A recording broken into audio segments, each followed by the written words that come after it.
Debt service ratio, interest, नहीं, fix charge coverage ratio. तीनों बता देता हूँ। एक इंटरेस्ट कवरेज रेशियो और एक फिक्स्ड चार्ज।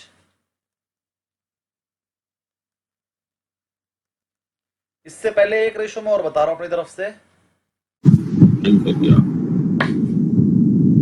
मेरे पास एक राम नाम का लड़का आया जॉब के लिए।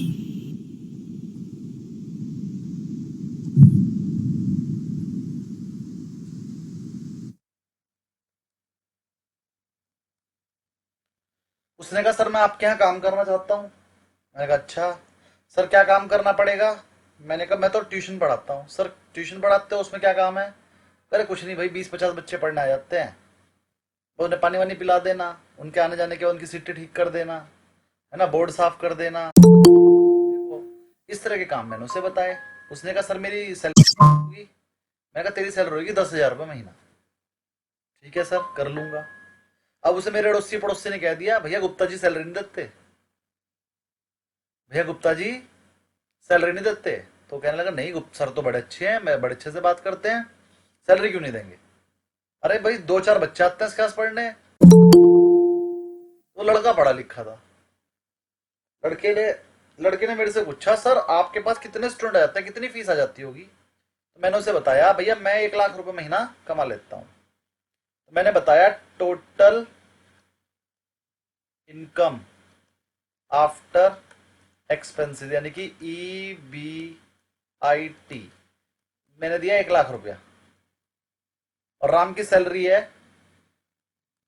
10,000। तो राम ने क्या करा, राम सैलरी कवरेज रेशो निकाल दिया, और किसी भी चीज का कवरेज रेशो ऊपर EBIT आ जाता है, तो ऊपर आ गया EBIT डिवाइड बाई राम की सैलरी।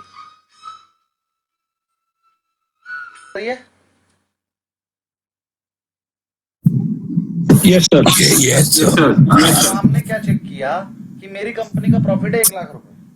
उसे यकीन नहीं हो रहा था, पता नहीं मैं सैलरी दे दूंगा कि नहीं दे दूंगा। तो उसने चेक किया कि अगर मान लीजिए कंपनी को जो प्रॉफिट है वो उसकी सैलरी से कितना गुना है, मतलब उसकी सैलरी मिलना कितना सेफ है, मतलब मेरी कंपनी लॉस वगैरह में तो नहीं है या इन फ्यूचर लॉस में आ गई सेफ है। उसने ये चेक करना शुरू करा तो उसे पता चला कि 10 टाइम्स है प्रॉफिट, उसकी सैलरी से 10 टाइम्स प्रॉफिट है। मतलब अगर मेरे स्टूडेंट 10 गुना कम भी हो गए तब भी उसकी सैलरी तो निकल ही जाएगी। तो लोग चाहे कितना भी कह रहे थे कि शिवम जी पैसे नहीं देंगे, उसे समझ में आ गया कि कंपनी का प्रॉफिट 10 टाइम्स है और प्रॉफिट होगा तो मुझे सैलरी मिलेगी, क्योंकि मैं ऑन रोल एम्प्लॉई हूँ। एंड ऑन रोल एम्प्लॉई है तो मतलब उसके पास पेपर्स है, वो सैलरी मांग सकता है मुझसे। तो ऐसे ही जब कोई कंपनी किसी को लोन देती है, कभी कोई बैंक, तो वो उसका इंटरेस्ट कवरेज रेशो देखती है कि इसका फॉर्मूला होता है EBIT डिवाइडेड बाई इंटरेस्ट। मान लो 1 लाख रुपए का एक प्रॉफिट है कंपनी का और 10,000 रुपए का इंटरेस्ट है, तो 10 टाइम्स आ गया। 10 टाइम्स का मतलब कि ये कंपनी तो हमारे इंटरेस्ट से 10 गुना कमा रही है, तो इंटरेस्ट तो हमारा आ ही जाएगा। जितना इंटरेस्ट ज्यादा, ये इंटरेस्ट कवरेज रेशो जितना ज्यादा हो उतनी ही जल्दी लोन मिल जाता है। तो इंटरेस्ट कवरेज रेशो शायद सबको अच्छे से समझ में आ गया। सुदीप जी आ गया। Yes sir. अब आगे बढ़ते हैं। अगला हम आपको बताएंगे debt service ratio. Debt service का मतलब क्या होता है, EBIT divide by instalment. Sir screen share नहीं है। बड़ी देर में बताया।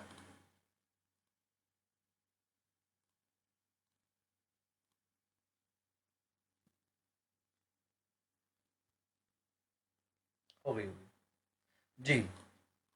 तो ये मैंने, हाँ तो मैंने पहले आपको समझाया था ये वाला। राम की सैलरी 1 लाख रुपए का प्रॉफिट था और 10,000 की सैलरी, तो उसे पता चला 10 टाइम्स का प्रॉफिट है, तो उसने सैलरी ले ली।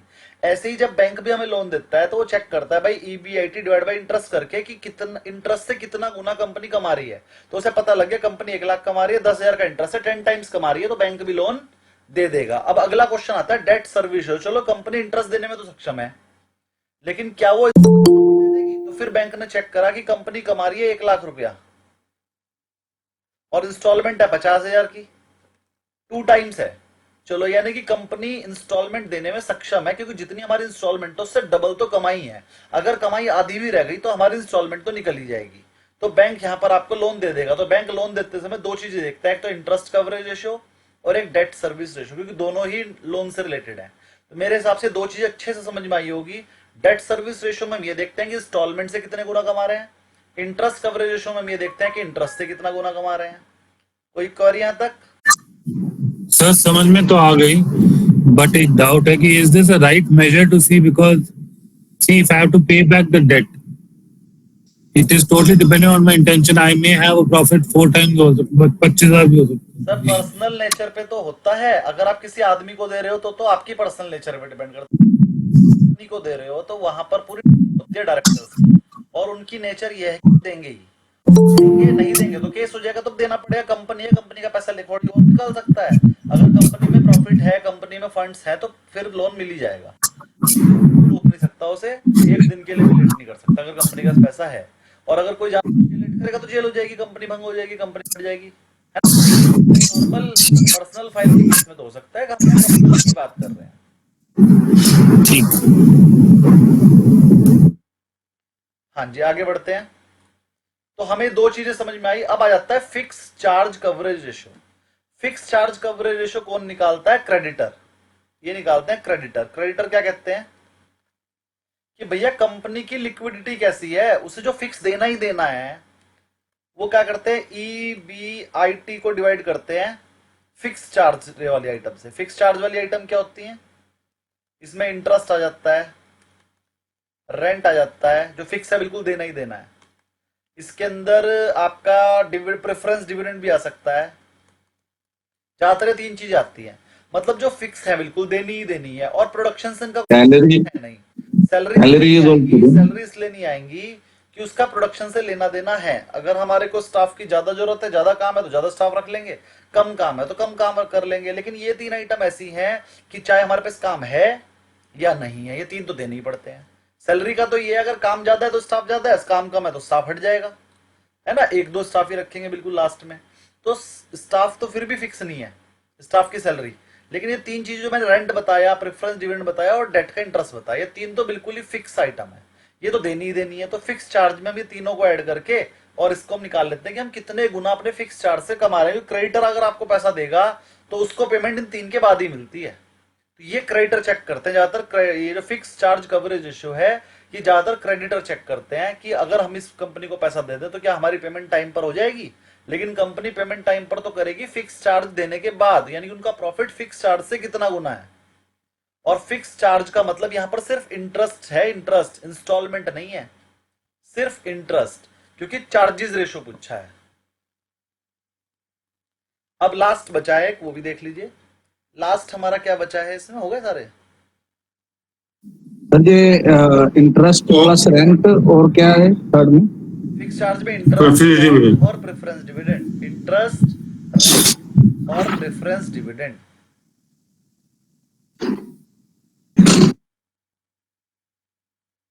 आगे बढ़ते हैं, चलिए। और किसी की कोई क्वेरी हो तो बोलिए। सर थोड़ा हटके पूछू क्या इससे? सर सिर्फ कोर्स से रिलेटेड पूछिए आज, क्योंकि 15 दिन पहले कोर्स खत्म करना है। ठीक है, ठीक है। और कोई क्वेरी किसी की कोर्स से रिलेटेड? नहीं है। अदर क्वेरी प्रसाद जी आप ग्रुप पे डालिएगा, मैं आंसर आज ही कर दूंगा, ठीक है, बैच के। सिर्फ ये मेरा यही कहना था, हमारा सिविल स्कोर चेक होता है तो कंपनी का क्या होता है चेक? कंपनी का भी सिविल स्कोर होता है, पैन कार्ड से तो सिविल स्कोर चेक। अच्छा, कंपनी का पैन कार्ड ओके। होता है। चलिए जी, इतना तो पूछ सकते हैं। मुझे लगा कोई थैंक यू। पूछ रहे हैं। चलिए, नहीं बड़ा नहीं। तो इस लेसन के बैक क्वेश्चन आप लोग कर लीजिएगा। मैं आपको कल ये जो लेसन करा दिया था स्वॉट एनालिसिस, उसका अगला लेसन रेशियो एनालिसिस का है, वो करा रहा हूं। और बहुत इंपॉर्टेंट चैप्टर है, कम से कम 10 से 12 क्वेश्चन इस अकेले चैप्टर पे, मतलब रेशियोज पे आ जाते हैं। कुछ रेशियोज मैंने कल आपको सिखा दिए, कुछ रेशियोज में आज आपको कुछ नहीं, आज तो बहुत सारे सिखाऊंगा। तो रेशियो का चैप्टर है, ध्यान से समझेंगे और बिल्कुल डिफरेंस होता है रेशियो के बीच में, उसके बीच का डिफरेंस समझने की कोशिश करेंगे। आज मैं सिखा रहा हूं कंपनी का एनालिसिस हम कैसे करते हैं। सबसे म्यूट कीजिए। सब पेज नंबर पेज नंबर 164 है मेरे पास। हमने आपको सबसे पहले बताया इकोनॉमी का एनालिसिस। सबसे पहले हमने बताया कि कौन से देश में हमें इन्वेस्ट करना है। इकोनॉमिक एनालिसिस कैसे करते हैं? जीडीपी देखकर और इंटरेस्ट रेट देखकर, गवर्नमेंट पॉलिसीज देखकर। उसके लिए हमने आपको बहुत सारी चीजें बताई। इकोनॉमी एनालिसिस करने के बाद हमें ये तो कंफर्म हो जाता है कौन से देश में लगाना है। फिर उस देश की कौन सी इंडस्ट्री में लगाना है, उसके लिए हम इंडस्ट्री एनालिसिस करते हैं। इंडस्ट्री के लिए क्या करते हैं, हर एक इंडस्ट्री की ग्रोथ रेट देखते हैं, हर एक इंडस्ट्री की कंपटीशन लेवल देखते हैं, हर एक इंडस्ट्री का पॉलिटिकल एनवायरनमेंट देखते हैं, हर एक इंडस्ट्री की फिक्स कॉस्ट और वेरिएबल कॉस्ट को रिव्यू करते हैं, और भी बहुत सारी चीजें आपको बताई गई हैं। उसके बाद हम करने का रहा, अब हमें ये भी पता चल गया कौन से देश में लगाना है, हमें ये भी पता लग गया कौन सी इंडस्ट्री में पैसा लगाना है। अब उस इंडस्ट्री में भी 10 बड़ी कंपनियां हैं, छोटी, वो जो 10 बड़ी और 10 छोटी कंपनियां, उनका एनालिसिस करके कंपैरिजन करेंगे। और कंपैरिजन करने के लिए होता है रेशियो एनालिसिस। कुछ रेशियोज मैं आपको सिखा चुका हूं, जैसे कल बताया डेट इक्विटी रेशियो और ये सब। कुछ रेशियो मैं आपको सिखाना स्टार्ट कर रहा हूं। चलिए तो बढ़ते हैं चैप्टर नंबर 8 पे, कंपनी एनालिसिस पे, फाइनेंशियल एनालिसिस। तो हम कंपनी का एनालिसिस, जो आप सब लोग सबसे पहले करना सीखते हैं, आपको लगता है कि एनालिसिस सीखना तो डायरेक्ट कंपनी एनालिसिस सीख लो। कंपनी एनालिसिस आपको सीखना था, वो मैं शुरू कर रहा हूं। लेकिन इसे सीखने से पहले हमने पहले 7 चैप्टर्स पढ़े हैं बेसिकली, और वो 7 चैप्टर्स करने के बाद 8 नंबर पे इसका नंबर आया है। प्लीज सब म्यूट रहिए, क्योंकि बीच में अगर वो आवाज आती है ना तो फिर रिकॉर्डिंग में आ जाती है।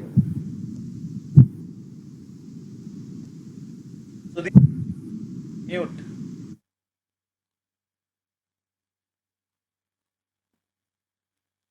पढ़ते हैं कंपनी का एनालिसिस कैसे करते हैं, आज वो सिखाएंगे, और इसमें रेशियोज आएंगे, जरा ध्यान समझेंगे। कंपनी एनालिसिस क्या, financial analysis. Financial analysis evaluates a company's financial health. जब हम फाइनेंशियल एनालिसिस की बात करते हैं तो आप किसी कंपनी की फाइनेंशियल हेल्थ बताते हो कि वो फाइनेंशियली कैसी है, उसकी प्रॉफिटेबिलिटी कैसी है, और ग्रोथ पोटेंशियल क्या है। यानी 3 चीज आपने चेक करनी है। एक, क्या वो लोगों के पैसे दे देगी, फाइनेंशियल हेल्थ कैसी है, प्रॉफिटेबिलिटी, उस कंपनी का प्रॉफिट कैसा है, और तीसरा, क्या इस कंपनी के प्रॉफिट और सेल में ग्रोथ है। ये 3 चीजों पे ही बस चेक करना होता है आपको, और इसी से आप डिसाइड करते हो कि कंपनी अच्छी है या बुरी। अगर एक बार आपको पता लग जाए कंपनी अच्छी है तो उसे खरीदना है या नहीं खरीदना, उसके लिए कुछ और करना पड़ता है, वो बाद में बताएंगे। सबसे पहले तो हम ये डिसाइड करेंगे क्या ये कंपनी अच्छी भी है या नहीं, फ्यूचर इसका। तो कंपनी का फ्यूचर कैसा रहेगा, 3 चीजों पर डिपेंड करता है। पहला, उसकी फाइनेंशियल हेल्थ कैसी है, दूसरा उसकी प्रॉफिटेबिलिटी कैसी है, और तीसरा उसकी ग्रोथ कैसी है। अगर एक कंपनी में तीनों चीजें हैं तो उसमें इन्वेस्टमेंट करनी है, वरना नहीं करनी है। अगर तीनों चीजें अच्छी निकली तो भी इन्वेस्टमेंट नहीं करनी है। फिर उसमें चेक करना है कि उसकी वैल्यूएशन कैसी है, कहीं वो पहले से हाई वैल्यूएशन पे चल रहा हो तो क्यों खरीदेंगे। तो पहले तो ये डिसाइड करना है कि इस कंपनी की वायबिलिटी कैसी है, फ्यूचर कैसा है। उसके हम क्या क्या चीज चेक करेंगे, 3 चीजें, फाइनेंशियल हेल्थ, फाइनेंशियल हेल्थ, दूसरा बिना देखे प्रॉफिटेबिलिटी और and growth. Growth, financial health, profitability, growth. याद कर लीजिए, पेपर में आएगा, financial health, profitability, growth, financial health, profitability, growth, financial health, profitability, growth. बहुत ही बढ़िया, बहुत ही बढ़िया। याद करना है, पेपर में आएगा, 4th ऑप्शन कुछ और लिखा होगा, उसी पे टिक करना। वो पूछेगा इनमें से कौन सी चीज चेक नहीं करनी होती, और वो ऑप्शन इतना बढ़िया होगा ना, शायद वैल्यूएशन नहीं होगा। अब आपको लगेगा क्या वैल्यूएशन तो चेक करनी होती है, लेकिन वो पूछेगा प्राइमरीली हम क्या चेक करते हैं, तो उसमें वैल्यूएशन प्राइमरीली चेक नहीं करते, वो सेकंड पार्ट है। फर्स्ट पार्ट में हम 3 चीज चेक करते हैं, financial health, profitability and growth. Valuation second का पार्ट है, सेकेंडरी है। पहले इन तीनों से डिसाइड करेंगे कंपनी अच्छी है कि नहीं। कंपनी में डिसाइड हो गया हाँ अच्छी है, तब वैल्यूएशन पाएंगे। अब मान लो 4 ऑप्शन होंगे, उसमें वैल्यूएशन लिखा होगा, आप तो कंफ्यूज होगे क्या करना है। तो अगर आपको 3 ऑप्शन लर्न होंगे तो आप आंसर सही लिखकर आ जाओगे, वरना फिर आप वहां कंफ्यूज होगे, नंबर कटवा के आओगे। चलिए तो समझ में आ गया सब, 3 चीजें चेक करेंगे। अब 3 चीजें चेक कैसे करेंगे वो देख लीजिए। सर ये 3 चीज चेक करने के लिए आपको क्या क्या चेक करना पड़ता है वो बता रहा हूं। पहला, बैलेंस शीट। एक तो आपको बैलेंस शीट चेक करनी होती है। ये बैलेंस शीट क्या होती है sir, shows the companies financial position. Company के पास कितना पैसा है, कितनी एसेट्स हैं और कितनी लायबिलिटी है। कितना पैसा कंपनी के पास है और कितनी एसेट्स हैं, और कितने पैसे कंपनी को पे करने हैं एक स्पेसिफिक पॉइंट ऑफ टाइम पे। ये मैंने आपको वो वाला लेसन पढ़ाते समय भी बता दिया था।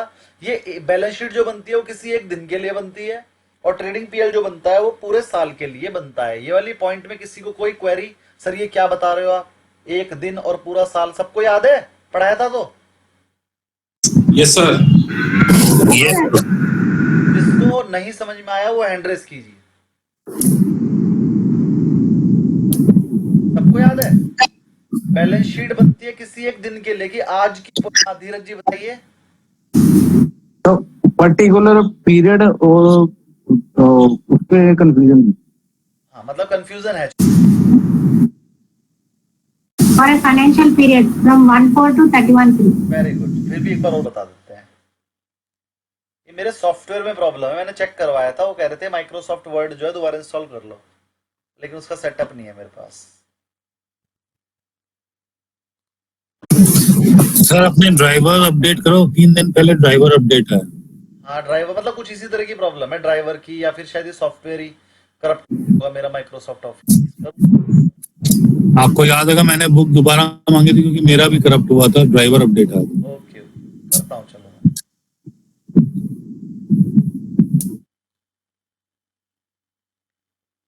चलिए मैं बता देता हूँ ट्रेडिंग पीएल और बैलेंस शीट का वो क्या डिफरेंस है।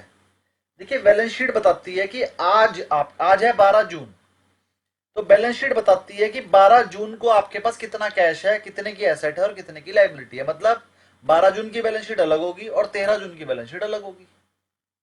तो बैलेंस शीट किसी एक डेट के लिए बनाई जाती है कि उस एक दिन आपकी एसेट्स कितने की थी और लायबिलिटी कितने की थी। 13 जून को हो सकता है कि मैंने 10 रुपए किसी को दे दिया तो मेरी कैश 10 रुपए कम हो जाएगी। तो बैलेंस शीट आपको बैलेंसेस बताती है उस एक डेट के, वो कोई भी डेट हो सकती है, उसकी कोई फिक्स डेट नहीं है। लेकिन ट्रेडिंग और पीएल अकाउंट बनाया जाता है किसी एक पीरियड के लिए कि मुझे 3 महीने में कितना प्रॉफिट हुआ, तो वो चाहे बनाया किसी भी दिन जाए, प्रॉफिट उन 3 महीने का ही बताएगा। या फिर 6 महीने में कितना प्रॉफिट हुआ, तो बनाओ जब मर्जी, लेकिन जिस 6 महीने के लिए बनाया है प्रॉफिट उस 6 महीने के लिए बताएगा। या मुझे पूरे साल में प्रॉफिट कितना हुआ, बनाओ जब मर्जी। अब मान लो मैं 2015 का पीएल आज बनाने लगूं तो बताएगा तो 2015 का प्रॉफिट ही ना, वो बना मैं आज रहा हूं। लेकिन बैलेंस शीट अगर मैं आज की डेट की बना रहा हूं आज, तो वो आज ही बताएगी। अगर मैं 2015 में भी किसी एक डेट की बैलेंस शीट बनाऊंगा, 31 मार्च 2015 की बनाऊंगा, तो वो 31 मार्च 2015 का बताएगी। अगर मैं पता लगाना चाहूँ 30 मार्च को क्या हुआ होगा तो नहीं पता चलेगा। और प्रॉफिट एंड लॉस होता है पूरे साल का, पूरे साल में कितना प्रॉफिट हुआ, वो किसी एक डेट के लिए नहीं होता, वो होता है फॉर द ईयर एंडेड। और बैलेंस शीट होती है एज ऑन डेट। पेपर में ये क्वेश्चन भी कई बार आया है कि प्रॉफिट एंड लॉस होता है for the periodic, profit and loss होता है, और ट्रेडिंग अकाउंट होता है पीरियडिक। पीरियडिक का मतलब फॉर अ स्पेसिफिक पीरियड, और बैलेंस शीट होती है स्पेसिफिक, स्पेसिफिक मतलब फॉर अ स्पेसिफिक डेट। और ये क्वेश्चन पेपर में कई बार आया है। और कैश फ्लो स्टेटमेंट वाला जब मैं लेसन पढ़ा रहा था उसमें ट्रेडिंग पीएल जब आया था तो मैंने ये बात बताई थी, और उसके बैक क्वेश्चन में भी ये क्वेश्चन है। तो अगर आपको याद नहीं है तो रिवीजन ले लो। आगे बढ़ते हैं, चल जाओ। हाँ, तो हम बैलेंस शीट बता रहे थे, shows the companies financial position at a specific point of time. की कंपोनेंट क्या होते हैं सर? एक तो इसके अंदर एसेट्स होती हैं। एसेट कौन कौन सी होती है? व्हाट द कंपनी ओन्स, उसे हम बोलते हैं एसेट, जिसकी कंपनी ऑनर है। अब एसेट दो तरह की होती है, करंट एसेट या फिर फिक्स एसेट। फिक्स एसेट को नॉन करंट एसेट भी बोलते हैं। ऐसे ही लाइबिलिटीज, व्हाट द कंपनी ओज, कंपनी ने किसका कर्जा देना है उसे लाइबिलिटी बोलते हैं। ये भी दो तरह की होती है, एक तो शॉर्ट टर्म लाइबिलिटी, एक long term. Short term liability को करंट लाइबिलिटी बोलते हैं और लॉन्ग टर्म लाइबिलिटी को नॉन करंट बोलते हैं। तो आप इसके पास अपने वाला वर्ड लिख लो, short term liability and long term liability. ऐसे ही फिक्स एसेट में लिख लेना current asset and fix asset, लिख लीजिए अपने पास। Current is long term, no sir? Current is short term, Okay. Fix asset long term. Land building long term के लिए होती है, वो होती है फिक्स एसेट। ऐसे ही liability, current liability short term और लॉन्ग टर्म लाइबिलिटी को नॉन करंट भी बोलते हैं। आप लॉन्ग टर्म लिख लीजिएगा, short term and long term, current liability and long term liability, ऐसे लिख लीजिए। और तीसरी चीज होती है इक्विटी, यानी कि शेयर होल्डर्स ओनरशिप या शेयर होल्डर्स फंड। इसीलिए एक फॉर्मूला आया आपके सामने, assets equal to liability plus equity. ये जो एसेट है फर्स्ट वाला पॉइंट है, इक्वल है नीचे के 2 पॉइंट के equal. Assets equal to liability plus equity. Sir हाँ जी, balance sheet we'll make it on a specified date, agreed, but during the financial year we can make it on any date or it has to be on 31st March only. नहीं वो तो आपकी मर्जी है, जब मर्जी बनाओ। कभी मिडिल ऑफ द ईयर भी बना लेंगे। बैलेंस शीट आप जब चाहो तब की बना सकते हो, वो किसी एक स्पेसिफिक डेट की होगी। प्रॉफिट एंड लॉस भी आप जब चाहो तब बना लो, आपकी मर्जी है, लेकिन एक पीरियड के लिए होगा।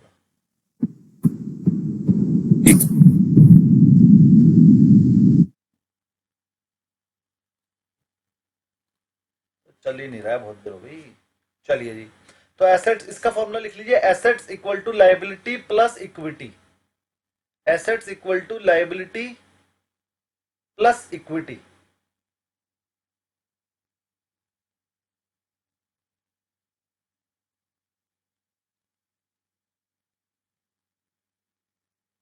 यहां तक क्लियर सबको? Yes, sir. Very good. चलिए थोड़ा सा रिवाइज करते हैं, देखते हैं आपको क्या क्या याद है, जिससे पूछा जाएगा आंसर। चलो ये तो चालू हो गया, रुक जाओ।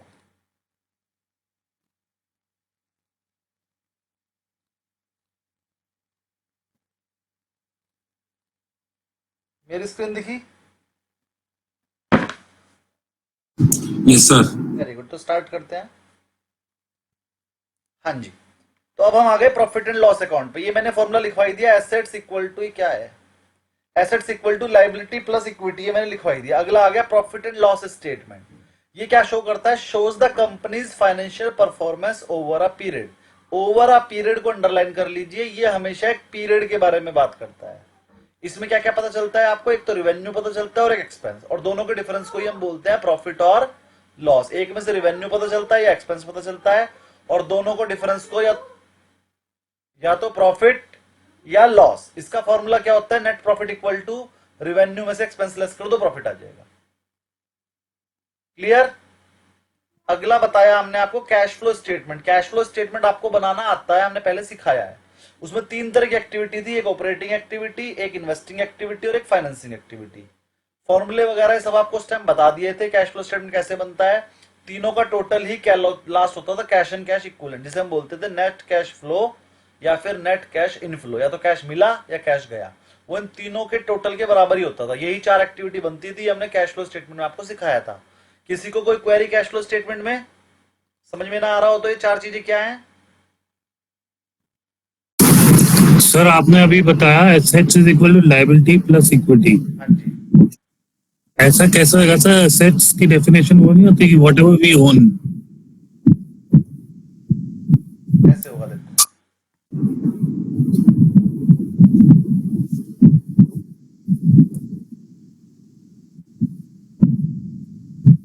देखिए ये बैलेंस शीट है आपकी।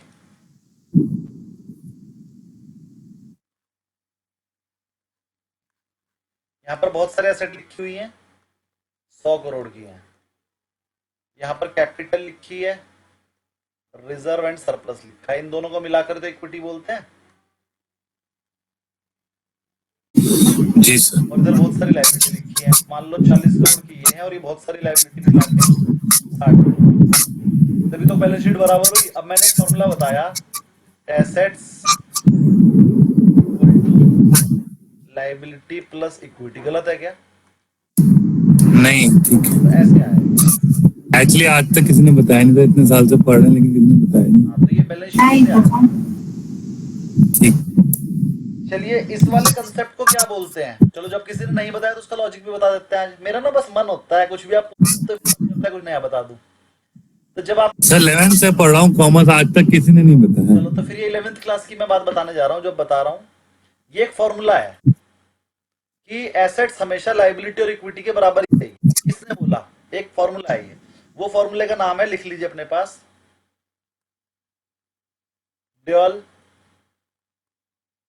Expect concept. ये ड्यूअल एस्पेक्ट कॉन्सेप्ट क्या बोलता है कि हम अपने बिजनेस में कोई भी ट्रांजैक्शन करते हैं ना, उसके दो एस्पेक्ट होते हैं। उसमें से एक एस्पेक्ट को हम डेबिट कर देते हैं, एक एस्पेक्ट को क्रेडिट करते हैं। तो एक एस्पेक्ट तो उसका एसेट साइड में पहुंचता है, एक लायबिलिटी में पहुंचता है। 3 काम हो सकते हैं, एक डेबिट चला जाएगा, एक क्रेडिट चला जाएगा, तो बराबर हो जाएंगे दोनों। एक डेबिट में माइनस हो जाएगा, एक डेबिट में प्लस हो जाएगा, तो भी बराबर हो जाएंगे। एक क्रेडिट में प्लस और क्रेडिट में माइनस हो जाएगा, तो भी बराबर हो जाएंगे। ये 3 तरीके ही हो सकते हैं। तो जो हर ट्रांजैक्शन के 2 एस्पेक्ट बनेंगे, डेबिट और क्रेडिट, और वो 3 में से कोई एक काम कर रहे होंगे, तो अल्टीमेटली बैलेंस शीट आपकी हमेशा टैली रहेगी। कौन से कंसेप्ट की वजह से? Dual aspect concept. ऐसा कोई भी पैटर्न, कोई भी एंट्री नहीं है जिसमें डेबिट और क्रेडिट दोनों ना होते हो। दोनों ही होते हैं हर चीज में।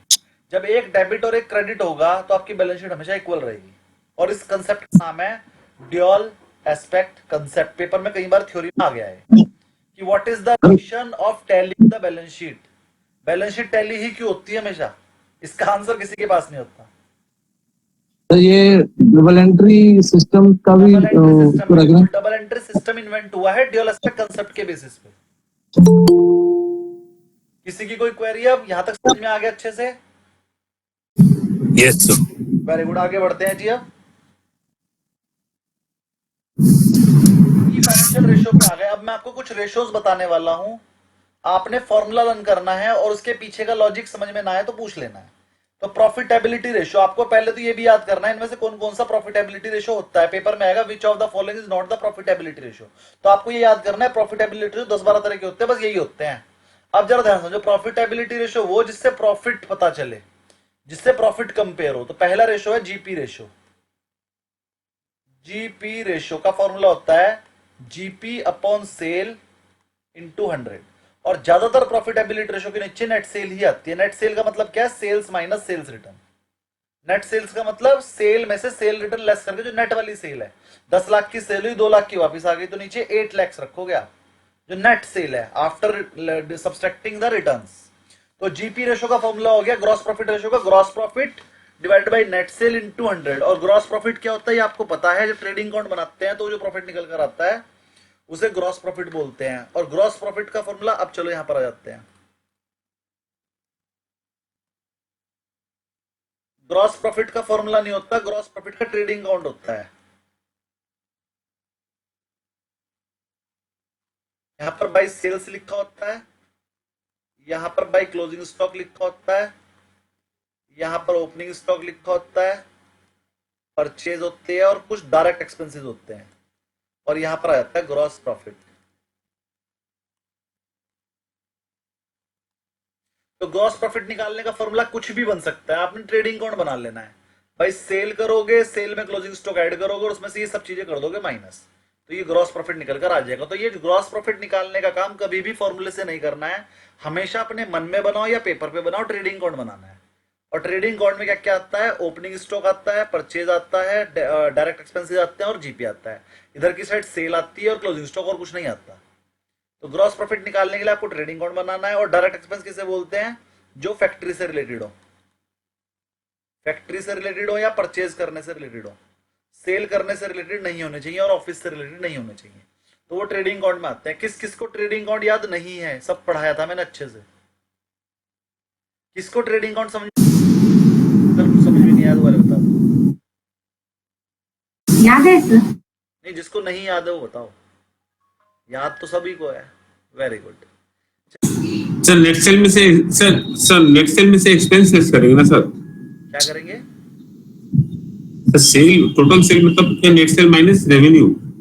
Cell minus sale return. आपने पूरे साल में 1 करोड़ की सेल की, लेकिन 5 लाख की वापसी भी आ गई, तो नेट सेल तो 95 लाख ही रह गई। Sales minus sales return, net sale. चलिए, तो हमें समझ में आ गया ग्रॉस प्रॉफिट कैसे निकालोगे, वो ये है। और ग्रॉस प्रॉफिट निकालने का एक तरीका और भी है, वो भी बता देता हूं।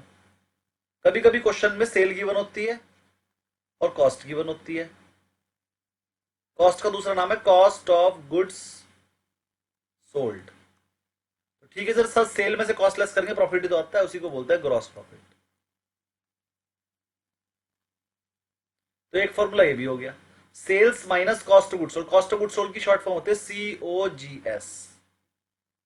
तो sale minus COGS equal to gross profit. Paper में कभी कभी शॉर्ट फॉर्म भी आ जाती है, कॉस्ट ऑफ गुड्स सोल्ड। तो जीपी निकालने के दो तरीके हैं, या तो ट्रेडिंग अकाउंट बनाओ या फिर ये फॉर्मूला है। जीपी निकालने के दो तरीके हो गए। अगला मिटा दू सब?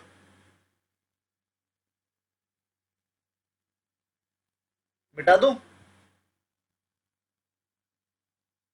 ठीक है, यस सर।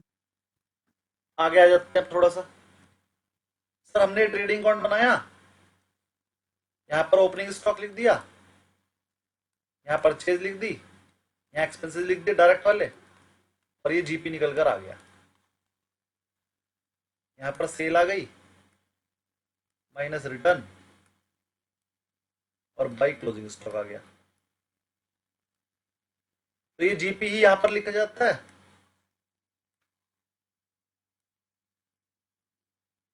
अब सर हम गए, ये लो, तो ये ग्रॉस प्रॉफिट इधर आ जाता है बाई ग्रॉस प्रॉफिट के नाम से। पीएल अकाउंट हो गया ना, ये ट्रेडिंग था ऊपर वाला, और ये पीएल अकाउंट शुरू हो गया यहां से। तो ग्रॉस प्रॉफिट यहां आ गया। अब अगर कोई इनडायरेक्ट इनकम हो तो यहां जाती है, और कोई इनडायरेक्ट एक्सपेंस हो तो यहाँ जाता है, टू इनडायरेक्ट एक्सपेंस यहाँ जाते हैं, और फिर निकल कर आता है नेट प्रॉफिट। तो नेट प्रॉफिट निकालने का कोई फॉर्मूला नहीं है, आपको पता चल गया भैया ग्रॉस प्रॉफिट के अंदर इनकम जोड़ देनी है, एक्सपेंस लेस कर देना है, नेट प्रॉफिट आ जाएगा। अब कभी कभी क्या होगा, क्वेश्चन में नेट प्रॉफिट गिवन होगा, क्वेश्चन में नेट प्रॉफिट गिवन होगा, एक्सपेंस गिवन होंगे और ये वाली इनकम गिवन होगी, तो क्या ये निकल जाएगा?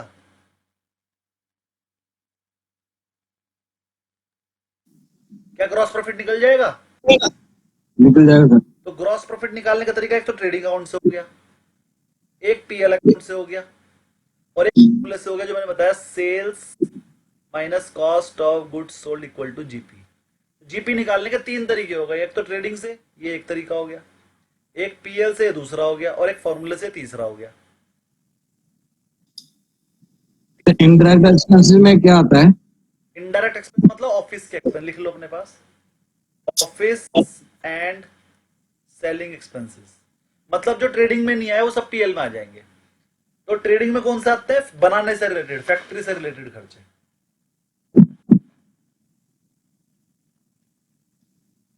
तो मेरे हिसाब से आपको जीपी निकालना अच्छे से आ गया। जब जीपी निकल जाएगा तो अभी तो जीपी रेशो निकाल पाओगे, क्योंकि पहले यहां पर जीपी रखना है आपको। जब जीपी निकल जाएगा तभी तो जीपी के नीचे नेट सेल रख के इंटरनेट करके जीपी रेशो निकलेगा। तो खाली एक फॉर्मूला सीखने के लिए 3 फॉर्मूले सिखा दिए मैंने आपको। अगला जो इसका फॉर्मूला है वो है नेट प्रॉफिट मार्जिन रेशो। जैसे जीपी रेशो में जीपी अपॉन नेट सेल करते थे, नेट प्रॉफिट रेशो में net profit upon net cell into 100 कर दोगे। और नेट प्रॉफिट कैसे निकलेगा वो मैंने अभी सिखा दिया आपको, पीएल अकाउंट बना के निकलेगा। यहां तक किसी को कोई query? No sir. Very good, चलो चेक करते हैं। कोई देखकर नहीं बताएगा आंसर, और जिससे पूछूंगा आंसर वही बताएगा। तो पहला आंसर कुमारेश जी, बोलिए सर। Debt equity ratio. डेब्ट इक्विटी रेशियो सर, डेब्ट is a liability sir, and you have to divide it by your capital sir. Divide by only capital.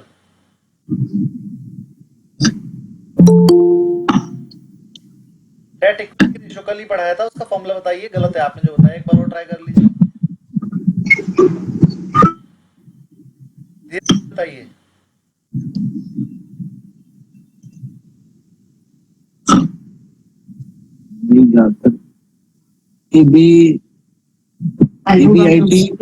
गलत। राधा मैम बताइए। Sir share holder equity. Sir पूछेंगे, आपसे भी पूछेंगे। Radha ma'am, debt equity ratio का formula.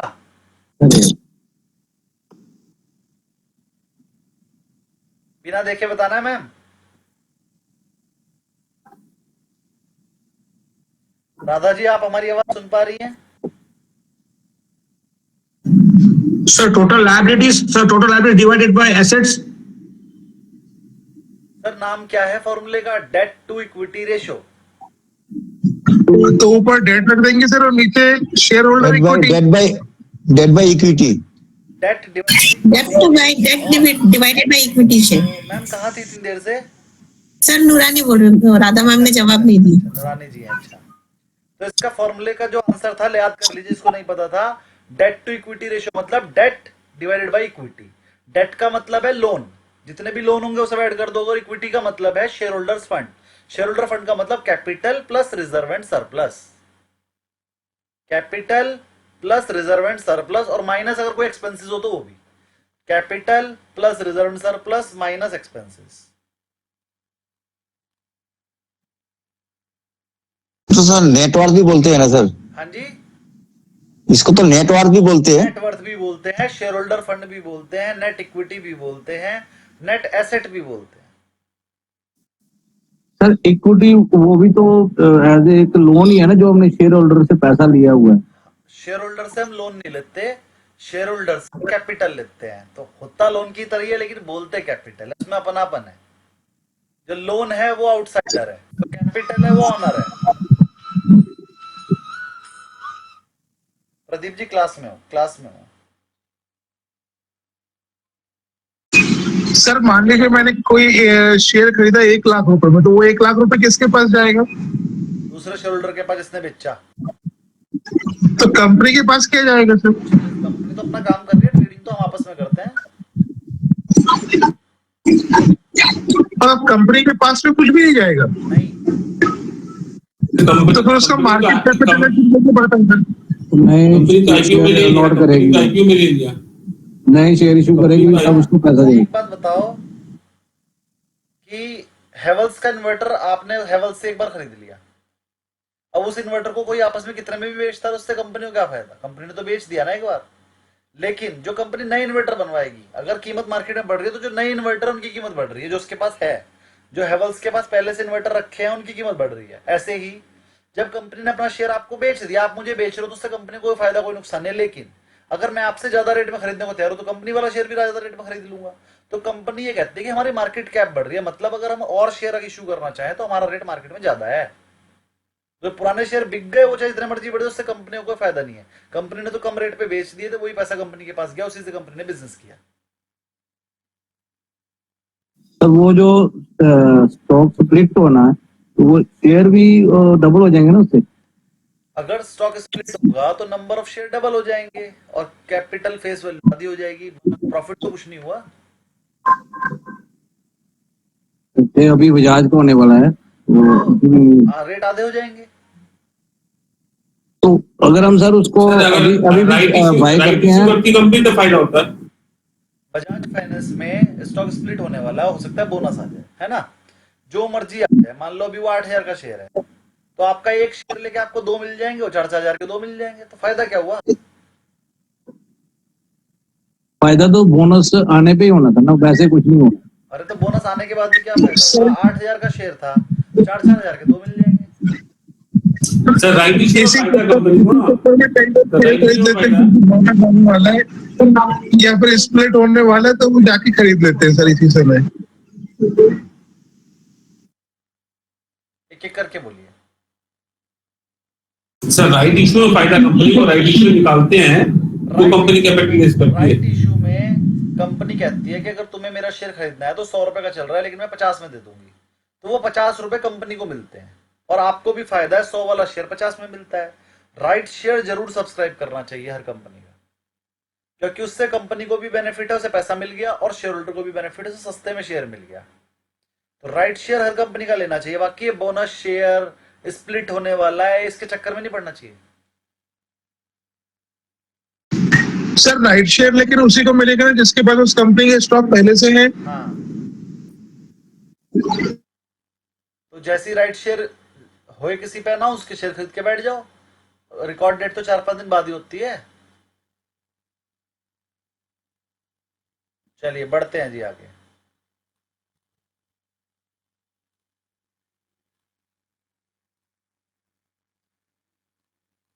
Share कर रहा हूं स्क्रीन।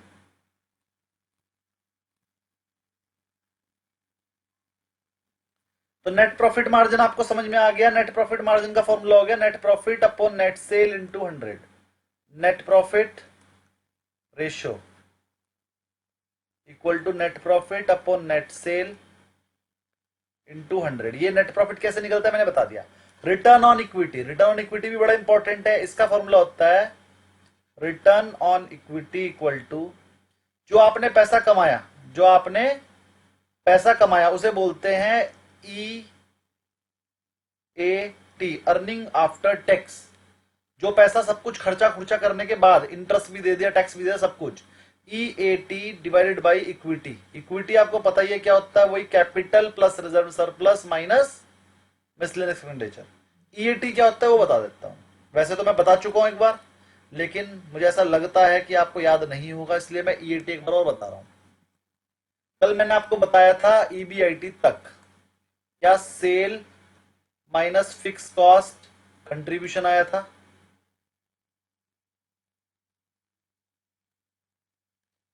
सॉरी, वेरिएबल था यहां पे, और माइनस फिक्स कॉस्ट करके कल EBIT आया था, या फिर नेट प्रॉफिट भी बोल सकते हैं। लेकिन अब इसमें से इंटरेस्ट और टैक्स लेस नहीं है, फिर हमने लेस कर दिया इसमें से इंटरेस्ट। तो अब जो आंसर आएगा वो आएगा EBT। अब इसमें से लेस कर दिया हमने टैक्स, तो अब जो आंसर आएगा EAT, EBT का मतलब क्या है? Earning before tax. इसमें से टैक्स लेस कर दे तो क्या आएगा? Earning after tax. ये होता था earning before interest and taxes. ये आ गया earning before tax, earning after tax. लिख लीजिए जिसको नहीं पता है, और जब हो जाए लिख लो तो मुझे बता देना, ओके मैं बदल दूंगा। तो सेल किससे क्या माइनस किया आपने पहले? Variable cost.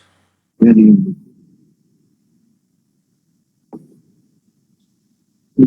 कंट्रीब्यूशन।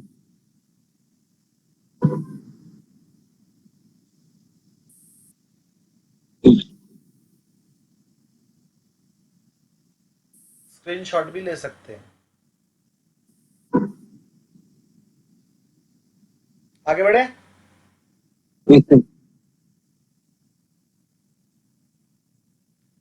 ये जो मैंने आपको 3-4 फॉर्मूले बताए, क्या क्या? Gross profit margin, net profit margin और रिटर्न ऑन इक्विटी। ये 3 होते हैं प्रॉफिटेबिलिटी रेशो। इन्हें रट्टा मार लेना। सर एक सेकंड वो शेयर करना स्क्रीन। ये एक सेकंड। इंटरेस्ट के बाद आ गया EBT माइनस टैक्स। ओके इनकी फुल फॉर्म भी लिखी और EAT की। आती है sir. Earning before tax, earning after tax. Very good, earning after tax. ठीक है जी। अब मैं आपको बता रहा हूं कि हमने 3 चीजें सिखाई आपको अभी आज। प्रॉफिटेबिलिटी रेशियो में 3 आते हैं, एक नेट प्रॉफिट रेशियो, एक ग्रॉस प्रॉफिट रेशियो और एक रिटर्न ऑन इक्विटी। ये 3 क्या है? Profitability ratio. तीनों के फॉर्मूले याद करा दिए। तीनों पे क्वेश्चन भी आ सकते हैं और थ्योरी में भी क्वेश्चन आ सकता है। Which of the following is the profitability ratio, या ना, या फिर प्रॉफिटेबिलिटी रेशियो का क्या फायदा है? प्रॉफिटेबिलिटी रेशियो क्या बताता है कि आपने अलग अलग टाइप के प्रॉफिट सेल की परसेंटेज पे कितने % कमाया। तो प्रॉफिटेबिलिटी रेशियो आपको ये बताता है। कभी कभी एक रेशियो आ जाता है कि सैलरी रेशियो बताओ, सैलरी टू सेल रेशियो। तो सैलरी ऊपर, सेल नीचे, है ना। कोई सी भी एक्सपेंस रेशियो पूछेगा उसमें नीचे सेल ही आएगी। तो ये आपको मैं बताने की जरूरत नहीं है। जैसे ऑपरेटिंग रेशियो आ जाता है, operating cost ratio. Operating cost question में गिवन होगी, नीचे सेल रख देना 200। तो वो बड़ा इंपॉर्टेंट क्वेश्चन है। ऑपरेटिंग कॉस्ट रेशियो, कोई सी भी कॉस्ट रेशियो आ जाए वो कॉस्ट ऊपर रखनी, नीचे सेल रखना 200। चलिए, बहुत सारे क्वेश्चंस आएंगे और बहुत ज्यादा कंफ्यूजन भी आएगा, तो ध्यान से करना है। आगे बढ़ रहा हूं। अब आ गए लिक्विडिटी रेशियो। ये वो रेशियो होता है जो कंपनी में लिक्विडिटी की कमी तो नहीं है, ये बात बताता है।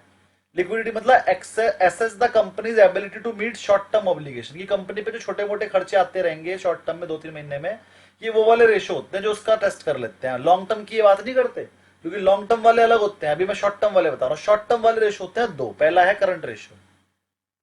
करंट रेशियो का फॉर्मूला होता है current assets upon current liability. याद हो गया? करंट रेशियो का formula current assets upon current liability. अपनी करंट एसेट्स होती क्या है? 3-4 चीजें होती हैं, लिख लो अपने पास।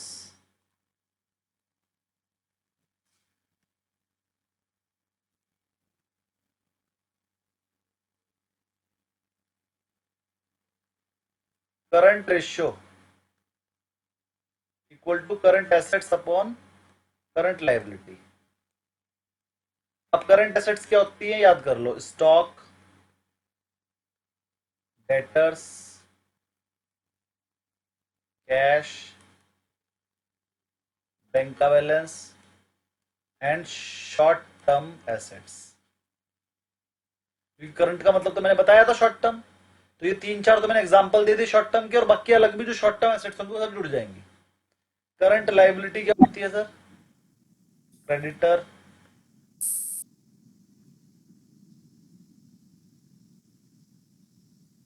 और बाकी बची शॉर्ट टर्म लायबिलिटी।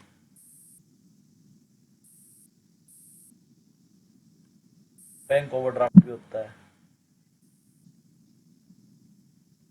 तो करंट एसेट्स और करंट लायबिलिटी आपको पता चल गई। और अच्छे से समझने के लिए सेकंड लेसन में जाना, वहां कैश फ्लो स्टेटमेंट से पहले मैंने आपको बैलेंस शीट पढ़ाई थी और बैलेंस शीट में करंट एसेट और करंट लायबिलिटी बहुत ज्यादा लिखवाई थी। परफॉर्मा और बैलेंस शीट भी है, वहां से करंट एसेट और करंट लायबिलिटी याद कर लेना, वो इसको लेसन में काम आएगी आपके बहुत ज्यादा। तो सारी करंट एसेट को टोटल करना, वो करंट एसेट में लिखना, और सारी करंट लायबिलिटी को टोटल करना, वो करंट लायबिलिटी में लिखना, और आंसर आ जाएगा करंट रेशियो का। किसी को कोई क्वेरी यहां तक? Stock plus debtor plus cash. अरे मतलब जितनी भी करंट एसेट है सारी टोटल कर लेना, स्टॉक, डेटर। करंट एसेट्स मतलब वो जो रोजाना चेंज होती रहती है, शॉर्ट टर्म एसेट्स। डेटर्स का बैलेंस, स्टॉक का बैलेंस रोजाना चेंज होता रहता है।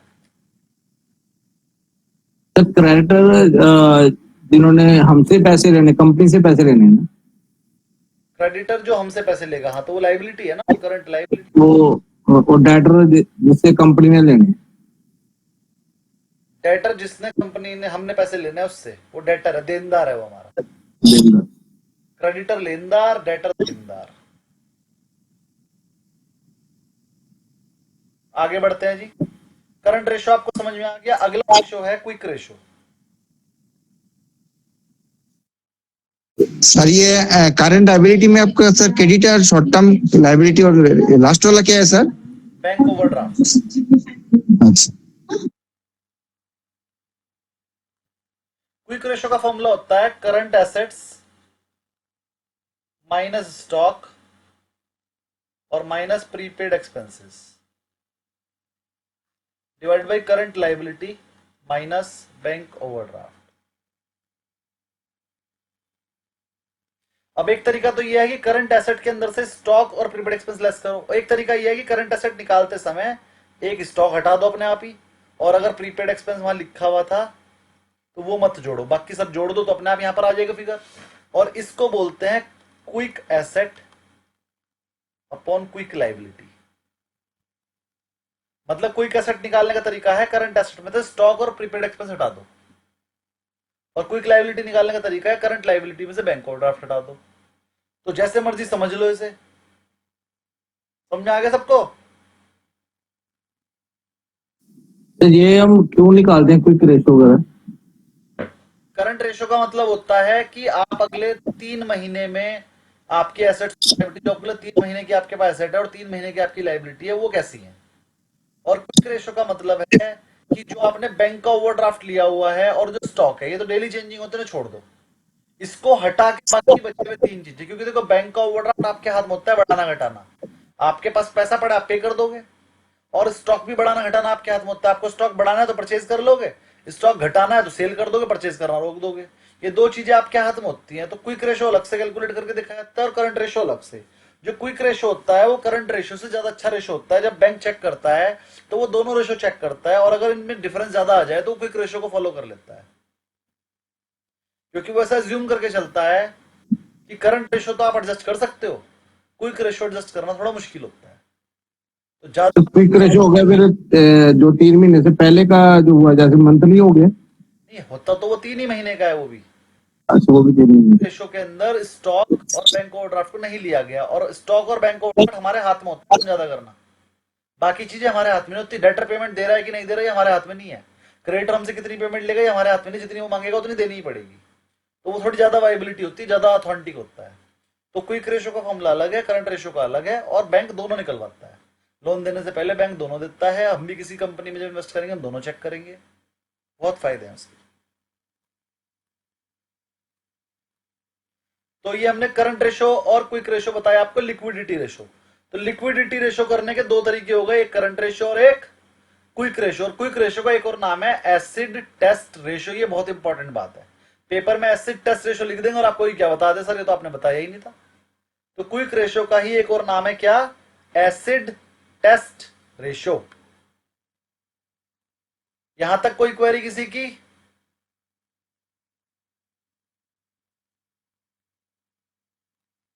यहां तक किसी की कोई query? Sir, sir, in ROE, are you taking only shareholders equity, including everything, differential, called up, paid up, authorized capital, totally? Total paid up capital, चाहे वो Total paid up चाहे वो share. प्रेफरेंस, हाँ, चाहे इक्विटी हो Okay. चाहे preference, including reserve and surplus. Share holders equity equal to equity share capital plus preference share capital plus reserve and surplus minus miscellaneous expenditure. मतलब equity भी लेना है, प्रेफरेंस भी लेना है, उनके रिजर्व भी लेने हैं और उसमें से एक्सपेंसेस को लेस करना है।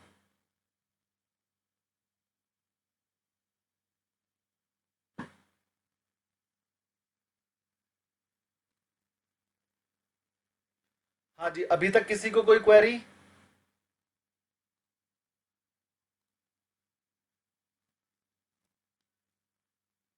कोई क्वेरी किसी को अभी तक? No sir. चलिए थोड़ा सा कुछ पूछ लें, एक दो क्वेश्चन और जो कल कराए थे। चलिए बिना देखे आंसर देंगे, और जो दे सकता हो वो हैंड रेस करेगा। ठीक है, जो दे सकता होगा वो हैंड रेस करेगा। वैसे मेरा ये क्वेश्चन जो है ना, ये प्रतीक जी के लिए है। वो कौन सा था? वो एसेट मल्टीप्लायर रेशियो क्या था वो? Asset multiplier. Equity multiplier. कौन सा? Equity multiplier. हाँ बताइए प्रतीक जी, इक्विटी मल्टीप्लायर रेशियो। नहीं ध्यान से इसका। राधा जी आप नहीं बताएंगी? और कोई जो बताना चाहे राधा जी के अलावा बिना देखे?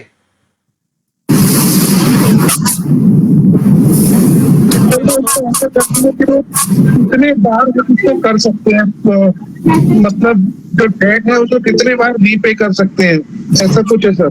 ऐसा कुछ नहीं सर, फॉर्मूला पता हो तो बताइए। बताइए। And total asset by equity. by equity. Assets divided by equity. Very good. Equity Shareholders capital. हाँ, इक्विटी का मतलब शेयर होल्डर्स फंड। तो इसका ये था एसेट मल्टीप्लायर था, मैं इक्विटी मल्टीप्लायर। Equity multiplier. पक्का? Equity multiplier.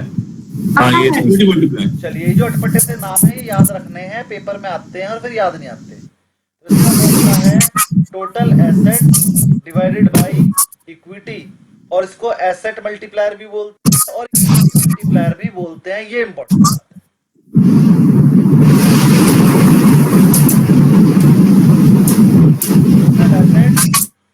सर किसी का माइक ऑन है सर? हाँ वही मैं देख रहा था किसका है, वैसे शायद प्रतीक जी का था, बंद हो गया। लेकिन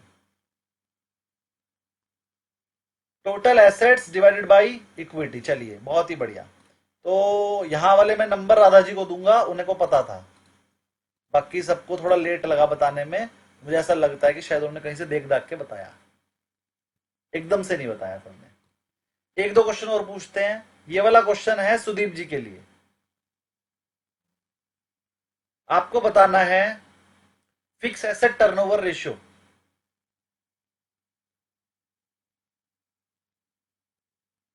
सुदीप जी ढूंढना नहीं है, fix asset by sales. Fix assets divided by sales. Net sale. हाँ नेट सेल्स। सेल जहां भी यूज होगी वो नेट सेल ही यूज होगी। तो फिक्स एसेट, सर ये दिमाग से बोला, सर दिमाग से बोला। समझ गया, दिमाग से ही बोलना था, मैंने पढ़ाया नहीं था ये।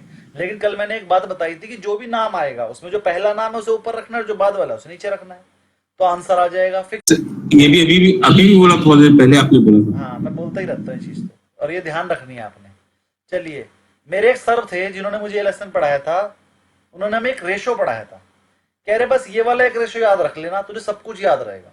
मैं कहा सर बता दो वो वाला रेशो। तो उन्होंने कहा चल बता, कुत्ता बिल्ली रेशो। तो सर कुत्ता बाय कुत्ता ऊपर बिल्ली। बिल्ली नीचे कुत्ता बाय बिल्ली। बस सर ने याद करवाया था हमें। सर ने कहा Into कुत्ता 100 बिल्ली रेशो मतलब कुत्ता ऊपर बिल्ली नीचे, बस उसके नाम बदलते रहेंगे, तुम्हें करना यही है। इंटू 100 भी आएगा सर? हाँ जी, इंटू 100 भी आएगा? इंटू 100। अगर परसेंटेज में निकालना है तो इंटू 100 करना है, अगर टाइम्स में दिया हुआ है क्वेश्चन तो इंटू 100 नहीं करना है। एक और चीज बताई सर ने एक और चीज बताई, कभी कभी क्वेश्चन में पूछेगा कुत्ता बिल्ली रेशो और आंसर नीचे लिखा होगा टाइम्स में, तो उस केस में बिल्ली की क्वांटिटी ज्यादा है तो बिल्ली ऊपर कर देना, उल्टा भी कर सकते हैं, वो क्वेश्चन के ऊपर होगा डिपेंडेंट। अगर आपके आंसर में नहीं आ रहा है, उल्टा करके आंसर सही आ रहा है तो कर लेना। कुत्ता बिल्ली रेशो में बिल्ली अपन कुत्ता भी करना पड़ जाएगा कभी कभी, क्योंकि नीचे आंसर उल्टा करके गिवन है, तो आप भी उल्टा कर लेना। लेकिन अगर दोनों आंसर गिवन तो आपने सीधा ही करना है। एग्जाम्पल, आपसे पूछा डेट इक्विटी रेशो, और डेट इक्विटी, डेट 500 रुपए के थे, मान लो इक्विटी 100 की, तो आंसर 5 आना चाहिए। लेकिन आंसर नीचे 0.2 गिवन है, 5 गिवन नहीं है, तो मतलब इसने उल्टा किया है, तो आप उल्टे वाले पे आंसर लगाया ना। कभी कभी ये उल्टा भी कर देता है, वो क्यों कर देता है वो बस बहुत बड़ी कहानी है, तो छोड़ो। तो सीधा और उल्टा दोनों कर सकते हो, लेकिन अगर दो आंसर वहां पर लिखे हो तो सीधे वाला आंसर लिख के आना। ठीक है, आगे बढ़ते हैं जी थोड़ा सा।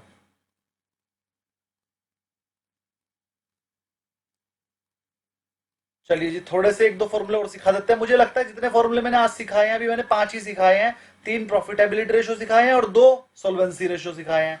अब नहीं, 2 मैंने वो सिखाए हैं,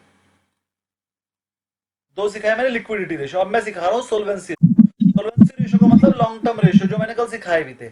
उसमें एक मैंने कल सिखाया था डेट इक्विटी रेशो, वो आपको पता है पहले से।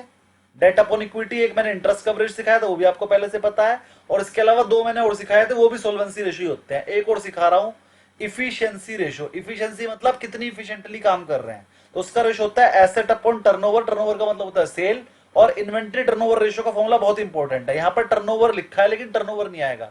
इसका फॉर्मूला होता है, पहली बात तो होना चाहिए इन्वेंट्री। इन्वेंट्री का मतलब होता है स्टॉक, और नीचे होना चाहिए नेट सेल, लेकिन नेट सेल की जगह आता है कॉस्ट ऑफ गुड्स सोल्ड, क्योंकि इनका मानना यह है सर स्टॉक सेल से नहीं बनता, स्टॉक कॉस्ट से बनता है।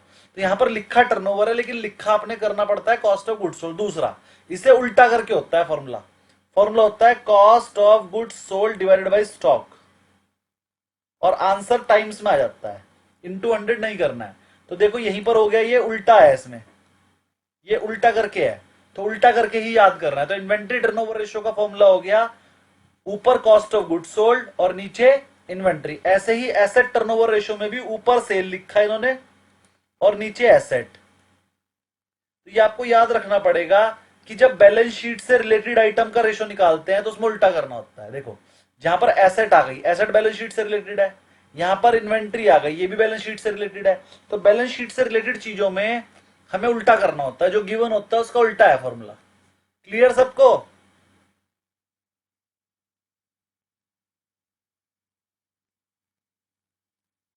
थोड़ा दोबारा रिपीट करिए सर। सर यहाँ पर टर्नओवर मीन्स टर्नओवर मतलब सेल्स। सेल। हाँ, लेकिन स्टॉक टर्नओवर रेशियो निकालते समय वहां पर सेल ना लिख के कॉस्ट ऑफ गुड्स सोल्ड लिखना है। सिर्फ ये एक एक्सेप्शन है, बाकी सब जगह पर टर्नओवर का मतलब सेल है। लेकिन स्टॉक टर्नओवर रेशियो करते समय टर्नओवर का मतलब है cost of goods sold, stock के केस में। और एक और एक्सेप्शन है, वो भी बता देता हूं। देखो टर्नओवर का मतलब वैसे तो नेट सेल होता है, लेकिन 2 जगह पर इसका मतलब बदल जाता है। एक तो स्टॉक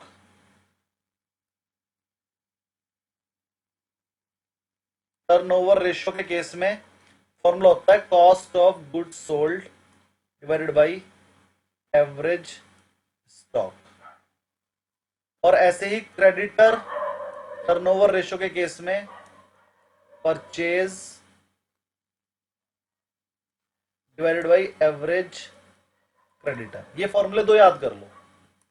लिखा इसमें टर्नओवर रहेगा, लेकिन आपने सेल नहीं करना इसमें यूज, ये जो मैंने यूज करना है। ये एवरेज स्टॉक क्या है सर? जितना स्टॉक एक महीने में एवरेज स्टॉक उसको का मतलब होता है opening stock plus closing stock divide by 2 करके एवरेज निकलेगा।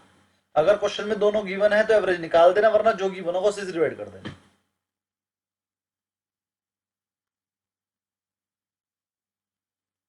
सर सेकंड वाले में क्या लिखा था?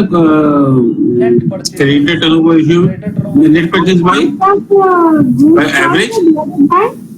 Sir net purchase by average, creditor turnover ratio. Sir ma'am रुकिए एक minute. Creditor turnover ratio equal to net purchases divide by average creditor. Ma'am अब बोलिए, बोलिए। सर एवरेज स्टॉक ऊपर और एवरेज, ये एवरेज स्टॉक है। एवरेज स्टॉक का मतलब opening stock plus closing stock divided by, और ये एवरेज क्रेडिटर है, मतलब opening creditor plus closing creditor divide by 2।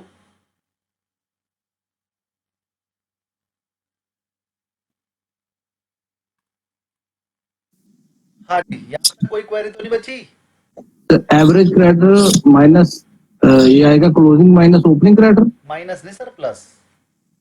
Opening plus closing divide by 2, तभी तो एवरेज होगा। वो तो स्टॉक का हो गया ना सर, क्रेडिटर का बोल रहा का भी, अरे किसी भी चीज का एवरेज निकालना तो यही होगा। कल आपकी जेब में हूँ। क्रेडिटर का भी जैसे बैलेंस शीट में तो एक ही फिगर आएगी ना, तो मतलब क्रेडिटर की, तो पिछले साल की बैलेंस शीट में तो पिछले साल की भी होगी। तो उसको मिला के एवरेज करना। हाँ, एवरेज करना है, पिछले साल की फिगर प्लस करंट ईयर की फिगर डिवाइड बाई 2, तो एवरेज निकल आएगा। पेपर में चलो मैं कुछ क्वेश्चंस करा रहा हूँ, बड़े टिपिकल क्वेश्चन है, मैं करा देता हूँ, बताएंगे आप लोग। देखिए क्वेश्चन में गिवन है ग्रॉस प्रॉफिट मार्जिन पहले से गिवन है 42%। ग्रॉस प्रॉफिट मार्जिन का फॉर्मूला आपको पता है, gross profit upon sale into 100, 42% given है। नेट प्रॉफिट मार्जिन 20% गिवन है। रिटर्न ऑन इक्विटी 40% गिवन है। ये सब गिवन है, ये प्रॉफिटेबिलिटी रेशियो हो गए, ये टीसीएस के हैं। टीसीएस कंपनी की अगर आप चेक करोगे ना तो 42% का तो ग्रॉस प्रॉफिट मार्जिन है उसका। नेट प्रॉफिट मार्जिन 20% का है, मतलब 22% उसमें एक्सपेंस है। ये यहां से पता चल गया मुझे।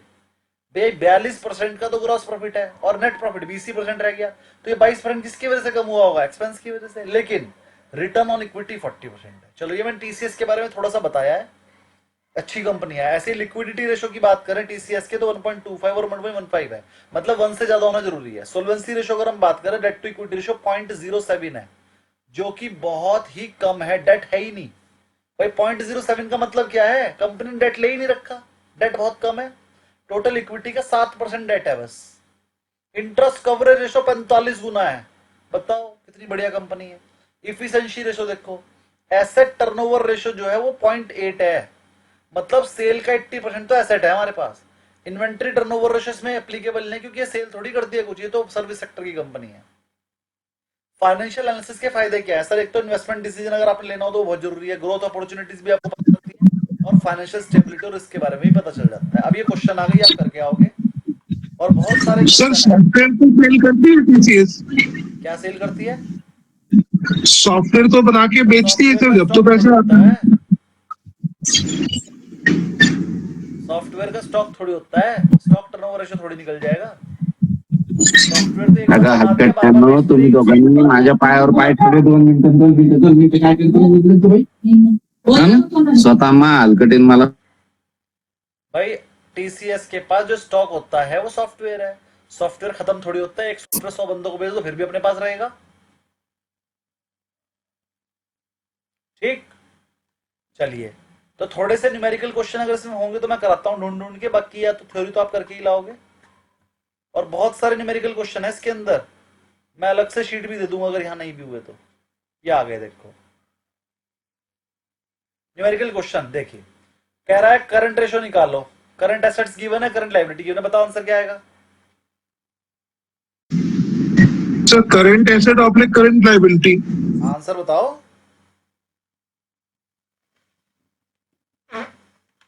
2.5. Very good. 5 lakh divide by 2 lakh. कोई क्वेरी किसी की?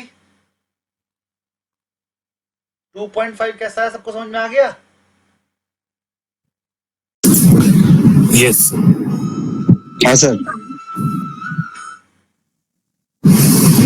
ये सारे क्वेश्चन हम करके लाएंगे, कल मैं इनकी क्वेरी ले लूंगा, टिपिकल है, एक दिन में होंगे भी नहीं, लेकिन कर लेंगे। आज क्या डे है? थर्सडे। थर्सडे है। चलिए कल को अगर आप इसकी क्वेरी लेना चाहोगे तो इसकी क्वेरी ले लेंगे, वरना नेक्स्ट लेसन करा देंगे। नेक्स्ट लेसन का नाम है, अभी देख लेता हूं। नेक्स्ट लेसन है हमारा कॉर्पोरेट एक्शन, यही वाले जो आप आज पूछ रहे थे, सर बोनस होगा तो क्या होगा, राइट शेयर होगा तो क्या होगा, कल ये पढ़ाना है। कॉर्पोरेट एक्शन है, कल में खत्म हो जाएगा। बहुत इजी लेसन है, थ्योरेटिकल है, लेकिन इसमें थोड़े से न्यूमेरिकल भी हैं, तो वो भी करा देंगे। बहुत 2 पेज का लेसन है, 2-4 पेज का, ये तो हो जाएगा। कल आपकी प्रॉब्लम ले लेंगे, प्लस ये लेसन करा देंगे, और इसके बाद वैल्यूएशन का एक लेसन बचा है बस, और उसके बाद कोर्स खत्म। सर आज सूर्यवंशी जी सेवन चैप्टर रहेगा जी मेरा। अचानक क्या हो गया सर, ऐसा कि मार्केट गिर गया, एक प्लेन तो गिर गया अहमदाबाद में सर। चलो अभी बाद में बात करेंगे। धीरज जी आप बताएंगे क्या कह रहे थे? तो 7 चैप्टर रह गया क्या तो वो वैसे हमने करना है। कहाँ रह गए सर? 7th चैप्टर तो स्वॉट एनालिसिस करा दिया।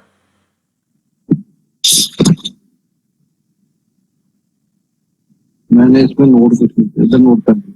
7th चैप्टर एक्चुअली क्या था, वो 6th चैप्टर में कवर हो जाता है। स्वॉट एनालिसिस SWOT एनालिसिस। हाँ, तो वो 6 में कवर हो गया था, 7th में मैंने फिर तेजी से पढ़ा दिया था, 2 ही पेज का ठीक है, और पढ़ा यही है स्वॉट एनालिसिस, वो strength, weakness, opportunity and threat, मैंने कल पढ़ाया था स्वॉट एनालिसिस पूरा। ठीक है सर। और ये 8th लेसन मैंने आज करा दिया है, इसमें थोड़े से रेशियो जो मैंने आपको बताए यही आएंगे, और ये आप क्वेश्चंस करके लाएंगे, और उसके टिपिकल वाले क्वेश्चन मैं आपको दूंगा अलग से, पहले आप ये इजी वाले कर लो, है ना। और इसके बाद मैं कल आपको कॉर्पोरेट एक्शन भी पढ़ा दूंगा, और बहुत छोटा सा लेसन है, आधे घंटे में खत्म हो जाएगा कॉर्पोरेट एक्शन।